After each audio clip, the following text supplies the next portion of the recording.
गरुडगमन तव चरणकमलमिह मनसि लसतु मम नित्यम् गरुडगमन तव चरणकमलमिह मनसि लसतु मम नित्यम्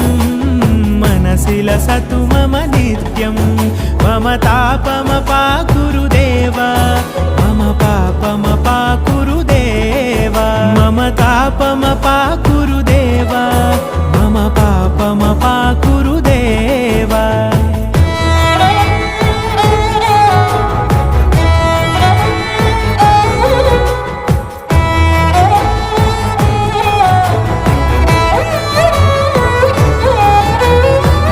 जनयन विधि नमुचिहरण मुख विबुध विनुत पद पद्मा जल जनयन विधि नमुचिहरण मुख विबुध विनुत पद